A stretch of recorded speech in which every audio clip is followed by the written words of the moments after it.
ಓಂ ನಮೋ ನಾರಾಯಣಾಯ. ಹೆಜ್ಜೆಗೊಂದು ಕತೆ ಸಾಮ್ಯಕೋಟಿ ಜೊತೆ ಚಾನಲ್ಗೆ ತಮ್ಮೆಲ್ಲರಿಗೂ ಆತ್ಮೀಯವಾದ ಸ್ವಾಗತ. ಈ ನನ್ನ ಪುಟ್ಟ ಚಾನಲ್ನ ಸಬ್ಸ್ಕ್ರೈಬ್ ಮಾಡಿರೋ ತಮ್ಮೆಲ್ಲರಿಗೂ ತುಂಬ ಹೃದಯದ ಧನ್ಯವಾದಗಳು. ಇನ್ನೂ ಯಾರು ಸಬ್ಸ್ಕ್ರೈಬ್ ಮಾಡಿಲ್ಲ ಅಂದರೆ ದಯವಿಟ್ಟು ಸಬ್ಸ್ಕ್ರೈಬ್ ಮಾಡಿ. ಹಾಗೆ ನಮ್ಮ ಈ ಕತೆಗಳ ಪಯಣದಲ್ಲಿ ನೀವು ಸಹ ಭಾಗಿಗಳಾಗಿ. ಕತೆಗಳನ್ನು ಕೇಳಬೇಕಂತೆ, ಕತೆಗಳನ್ನು ಕೇಳಿದ್ರೆ ನಮ್ಮ ಕಲ್ಪನಾ ಶಕ್ತಿ ಹೆಚ್ಚಾಗತ್ತೆ ಅಂತ ಹೇಳ್ತಾರೆ. ಹಾಗಾಗಿ ನಾವು ಚಿಕ್ಕವರಿದ್ದಾಗ ಅಜ್ಜಿಯ ತೊಡೆಯ ಮೇಲೆ ಮಲಗಿ ಅಜ್ಜಿ ನಮಗೆ ತಟ್ಟುತ್ತಾ ಪ್ರತಿದಿನ ರಾತ್ರಿ ಕತೆ ಹೇಳ್ತಾ ಇದ್ರು.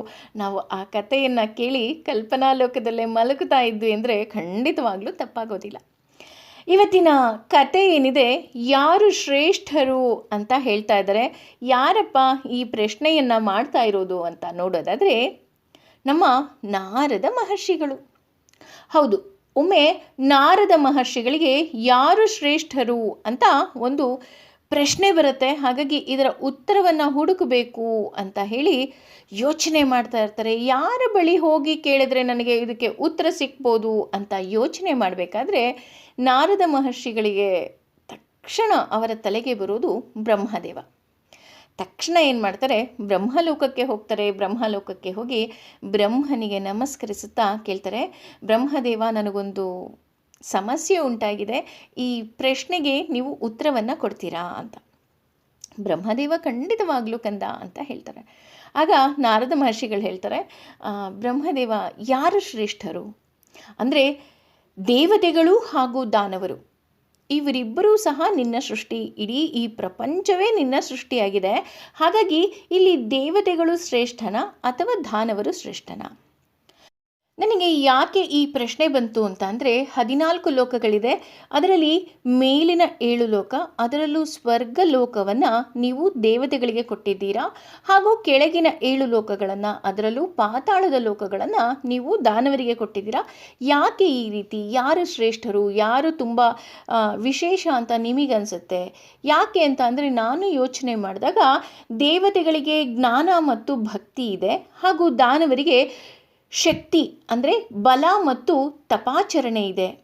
ಇವರಿಬ್ಬರೂ ಸಹ ದೇವರನ್ನು ಆರಾಧನೆ ಮಾಡ್ತಾರೆ, ಹಾಗೂ ಅವರದೇ ಆದ ರೀತಿಯಲ್ಲಿ ದೇವರನ್ನು ಆರಾಧಿಸಿ ವರಗಳನ್ನು ಪಡೆದಿದ್ದಾರೆ. ಹಾಗಾಗಿ ಇದರಲ್ಲಿ ದೇವರು ಶ್ರೇಷ್ಠನಾ ಅಥವಾ ದಾನವರು ಶ್ರೇಷ್ಠನಾ?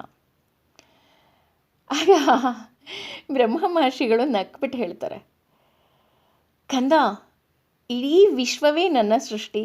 ಹಾಗಾಗಿ ಇಲ್ಲಿ ದೇವತೆಗಳು ಮತ್ತು ದಾನವರು ಅಂತ ವಿಶೇಷವಾಗಿ ನಾನು ಸೃಷ್ಟಿ ಮಾಡಿಲ್ಲ ಕಂದ. ಇಬ್ಬರನ್ನೂ ಸಹ ನಾನು ಸೃಷ್ಟಿ ಮಾಡಿದ್ದೀನಿ. ಇಬ್ಬರೂ ಸಹ ನನ್ನ ಮಕ್ಕಳೇ. ಈಗ ಹೇಗೆ ತಂದೆ ತಾಯಿಗೆ ನಿಮಗೆ ಯಾರು ತುಂಬ ಇಷ್ಟ ಅಂತ ಹೇಳಿದಾಗ ತಂದೆ ತಾಯಿ ಹೇಳ್ತಾರೆ, ನನಗೆ ಮಕ್ಕಳು ಎಲ್ಲರೂ ಒಂದೇ ಅಂತ. ಹಾಗೆ ಇಲ್ಲಿ ಬ್ರಹ್ಮನೂ ಸಹ ಅದೇ ವಿಷಯವನ್ನು ಹೇಳ್ತಾರೆ. ದೇವತೆಗಳು ಮತ್ತು ದಾನವರು ಇಬ್ಬರೂ ಸಹ ನನಗೆ ಸಮಾನರು. ಆದರೆ ನಿಮಗೆ ಯಾವುದಾದ್ರೂ ಸಹಾಯವನ್ನು ನಾನು ಮಾಡಬಹುದು ಅಂದರೆ ಖಂಡಿತ ಸಹಾಯ ಮಾಡ್ತೀನಿ, ಈ ಪ್ರಶ್ನೆಗೆ ಉತ್ತರವನ್ನು ಹುಡುಕೋದಿಕ್ಕೆ ಅಂತ ಹೇಳ್ತಾರೆ. ಖಂಡಿತ ನನಗೆ ಈ ಪ್ರಶ್ನೆಗೆ ಉತ್ತರ ಬೇಕೇ ಬೇಕು ಅಂತ ನಾರದರು ಹೇಳ್ತಾರೆ. ಆಗ ಬ್ರಹ್ಮದೇವ ಬಹಳ ಯೋಚನೆ ಮಾಡಿ ನಾರದರಿಗೆ ಒಂದು ವಿಷಯವನ್ನು ಹೇಳ್ತಾರೆ. ನಾರದ ಮಹರ್ಷಿಗಳೇ, ನೀವು ಈಗಲೇ ಹೋಗಿ ದೇವತೆಗಳಿಗೆ ಮತ್ತು ದಾನವರಿಗೆ ಇಬ್ಬರಿಗೂ ಸಹ ನಾಳೆ ಔತಣಕ್ಕೆ ಆಮಂತ್ರಿಸಿ ಅಂತ ಹೇಳ್ತಾರೆ. ಇಬ್ಬರಿಗೂ ಹೋಗಿ ಔತಣಕ್ಕೆ ನಾರದ ಮಹರ್ಷಿಗಳು ಆಮಂತ್ರಿಸಿ ಬರ್ತಾರೆ. ಆಮಂತ್ರಿಸಿ ಬಂದ ತಕ್ಷಣ ನಾರದರಿಗೆ ಬಹಳ ಖುಷಿಯಾಗತ್ತೆ. ಸರಿ, ನಾಳೆ ನನಗೆ ನನ್ನ ಪ್ರಶ್ನೆಗೆ ಉತ್ತರ ಸಿಕ್ಕತ್ತೆ ಅಂತ. ಮೊದಲು ದಾನವರು ಬಂದ್ಬಿಡ್ತಾರೆ, ಸಮಯಕ್ಕೆ ಮುಂಚೆನೇ ಬರ್ತಾರೆ. ಬ್ರಹ್ಮದೇವ, ಖಂಡಿತವಾಗ್ಲೂ ಭೋಜನ ವ್ಯವಸ್ಥೆ ರೆಡಿ ಇದೆ, ನೀವು ಆಹಾರವನ್ನು ಸ್ವೀಕಾರ ಮಾಡಬಹುದು ಅಂತ ಹೇಳಿ ಅವರ ಅತಿಥಿ ಸತ್ಕಾರಕ್ಕೆ ಎಲ್ಲವನ್ನ ಸಿದ್ಧಪಡಿಸಿ ಇನ್ನೇನು ಊಟ ಕೂತ್ಕೋಬೇಕು. ಆಗ ದಾನವರೇ, ಒಂದು ನಿಮಿಷ ತಡೀರಿ ಅಂತ ಹೇಳಿಬಿಟ್ಟು ಎಲ್ಲರ ಕೈಗೆ 2 ಕೈನ ಚಾಚಿ ಅಂತಾರೆ, ಉದ್ದಕ್ಕೆ ಚಾಚಿ ಅಂತಾರೆ. ಹೇಗೆ ಹೂವು ಮಾರೋರು ಮಳ ಅನ್ಬೇಕಾದ್ರೆ ಚಾಚ್ತಾರಲ್ಲ, ಆ ರೀತಿ ದೊಡ್ಡಕ್ಕೆ ಚಾಚಿ ಅಂತಾರೆ. ಆ ರೀತಿ ಚಾಚಿದ ತಕ್ಷಣ 2 ಕೈಗಳನ್ನು ಒಂದು ದೊಡ್ಡ ಮರದ ಹಲಿಗೆ ಅಥವಾ ಒಂದು ಬಿದಿರಿನ ಕಡ್ಡಿಯಿಂದ ಅವರ ಕೈಯನ್ನು ಕಟ್ಟಿಬಿಡ್ತಾರೆ. ಕಟ್ಟಿದಾಗ ಅವರ ಕೈ ಫೋಲ್ಡ್ ಮಾಡೋದಕ್ಕಾಗೋದಿಲ್ಲ, ಮಡಚೋದಕ್ಕೆ ಆಗೋದಿಲ್ಲ. ದಾನವರಿಗೆ ಕೋಪ ಬಂದ್ಬಿಡುತ್ತೆ. ಹೇಗೆ ಊಟ ಮಾಡೋದು ನಾವು ಅಂತ ಅಂದ್ಬಿಟ್ಟು ಕೊನೆಗೆ ಅವರದೇ ಆದ ರೀತಿಯಲ್ಲಿ ಊಟ ಮಾಡೋಣ ಅಂತ ಅಂದ್ಬಿಟ್ಟು ಆಹಾರವನ್ನು ಮೇಲಕ್ಕೆ ಎಸೆದು ಊಟವನ್ನು ಸ್ವೀಕಾರ ಮಾಡೋದಕ್ಕೆ ನೋಡ್ತಾರೆ. ಹಾಗೂ ಗಾಳಿಗೆ ಎಸೆದು ಸ್ವೀಕಾರ ಮಾಡೋಕ್ಕಾಗತ್ತಾ ನೋಡ್ತಾರೆ. ಏನೆಲ್ಲ ಪ್ರಯತ್ನ ಪಟ್ಟರೂ ಆಹಾರ ತಿಂದಿದ್ದಕ್ಕಿಂತ ವ್ಯರ್ಥ ಮಾಡಿದ್ದೇ ಜಾಸ್ತಿ ಆಗಿಬಿಡುತ್ತೆ. ಮೊದಲೇ ದಾನವರು ತುಂಬ ಕೋಪ ಬಂದ್ಬಿಡುತ್ತೆ. ಕೋಪ ಮಾಡಿ ಎಲ್ಲರೂ ತಕ್ಷಣ ಎದ್ಬಿಡ್ತಾರೆ. ಎದ್ಬಿಟ್ಟು, ಬ್ರಹ್ಮದೇವ, ಈ ರೀತಿ ನೀವು ಅವಮಾನ ಮಾಡ್ತೀರಾ ಅಂತ ನನಗೆ ಗೊತ್ತಿರಲಿಲ್ಲ. ಯಾಕೆ ನೀವು ಈ ರೀತಿ ನಮ್ಗೆ ಅವಮಾನ ಮಾಡಿದ್ರಿ? ಈಗ ದೇವತೆಗಳು ಬರ್ತಾರೆ, ದೇವತೆಗಳಿಗೂ ಸಹ ಇದೇ ರೀತಿ ನೀವು ಮಾಡ್ತೀರಾ ಅಂತ ಕೇಳ್ತಾರೆ. ಆಗ ಬ್ರಹ್ಮದೇವ ಹೌದು ಅಂತ ಅಂದಾಗ, ಹಾಗಿದ್ರೆ ನಾವು ನಿಂತು ನೋಡ್ತೀವಿ ಅವರು ಹೇಗೆ ಊಟ ಮಾಡ್ತಾರೆ ಅಂತ. ನಮಗೆ ಆದ ಅವಮಾನವೇ ದೇವತೆಗಳಿಗೂ ಆಗಬೇಕು ಅಂತ ದಾನವರೆಲ್ಲ ಹಿಂದೆ ನಿಂತ್ಕೊತಾರೆ. ಅದೇ ಸಮಯಕ್ಕೆ ದೇವತೆಗಳು ಬರ್ತಾರೆ. ಬ್ರಹ್ಮದೇವನಿಗೆ ನಮಸ್ಕರಿಸ್ತಾರೆ. ನಮಸ್ಕರಿಸಿ ನಿಮ್ಮದೆಲ್ಲದು ಭೋಜನ ಆಯಿತಾ ಅಂತ ದಾನವರಿಗೆ ಕೇಳ್ತಾರೆ. ದಾನವರು ಏನೂ ಮಾತಾಡೋದಿಲ್ಲ, ಯಾಕೆಂದರೆ ಅವ್ರಿಗಾಗಲೇ ಕೋಪ ಬಂದುಬಿಟ್ಟಿರುತ್ತೆ.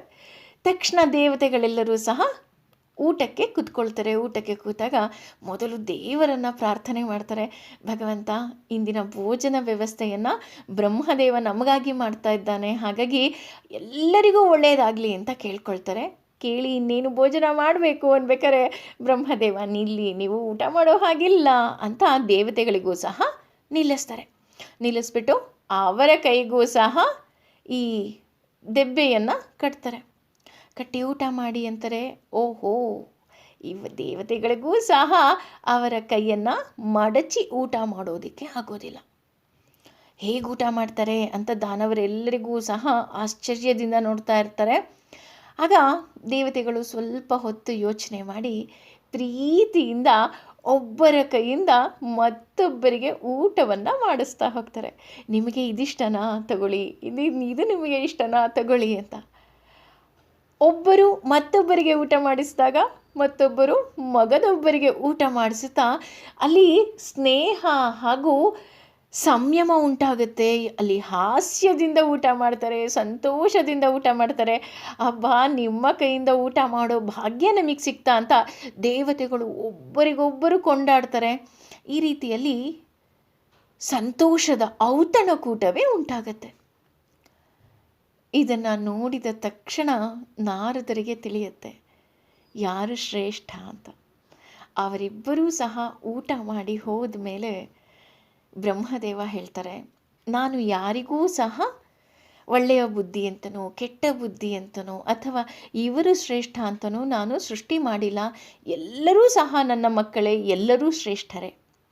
ಆದರೆ ಅವರವರ ಕರ್ಮಾನುಸರಣೆಯಿಂದ, ಅಂದರೆ ಅವರು ಕರ್ಮ ಮಾಡ್ತಾರಲ್ಲ, ಅವರ ಕೆಲಸದಿಂದ ಅವರು ಮೇಲಕ್ಕೆ ಅಂದರೆ ಉತ್ಕೃಷ್ಟರಾಗ್ತಾ ಹೋಗ್ತಾರೆ. ಹಾಗಾಗಿ ದೇವತೆಗಳಿಗೆ ಇನ್ನೊಬ್ಬರಿಗೆ ಕೊಡಬೇಕು ಅನ್ನೋ ಮನಸ್ಸಿತ್ತು. ನಿನಗೆ ಇದಿಷ್ಟನಾ ಅಂತ ತಿನ್ನಿಸಿದ್ರು, ಇದು ತಿನ್ನಿಸ್ಲಾ ಅಂತ ಕೇಳಿ ತಿನ್ನಿಸಿದ್ರು. ಒಬ್ಬರು ಮತ್ತೊಬ್ಬರಿಗೆ ತಿನ್ನಿಸಿದಾಗ ಅವರಿಗೆ ಇನ್ಯಾರೋ ತಿನ್ನಿಸಿದ್ರು. ಅಲ್ಲಿ ಅವರ ಮನಸ್ಸಿನಲ್ಲಿ ಇದ್ದಿದ್ದು ನಾವು ಊಟವನ್ನು ಮಾಡಿಸ್ಬೇಕು ಅಂತ ಅಷ್ಟೆ. ಹಾಗೆ ನಾವು ಸಹ ಅಷ್ಟೇ, ಬೇರೆಯವರಿಗೋಸ್ಕರ ನಾವು ಪ್ರಾರ್ಥನೆ ಮಾಡಿದಾಗ ಬೇರೆಯವರು ನಮಗೋಸ್ಕರ ಪ್ರಾರ್ಥನೆಯನ್ನು ಮಾಡ್ತಾರೆ. ಅಷ್ಟೇ ಅಲ್ಲ, ನಾವು ಕೊಟ್ಟು ತೆಗೆದುಕೊಳ್ಳುವಂತಹ ಬುದ್ಧಿ ನಮಗೆ ಇರಬೇಕು. ಮೊದಲು ನಾವು ಕೊಡಬೇಕು ಹಾಗೂ ಬೇರೆಯವರಿಗೆ ಒಳಿತಾಗಲಿ ಅಂತ ಹೇಳಿ ನಾವು ಪ್ರಾರ್ಥನೆಯನ್ನು ಮಾಡಬೇಕು.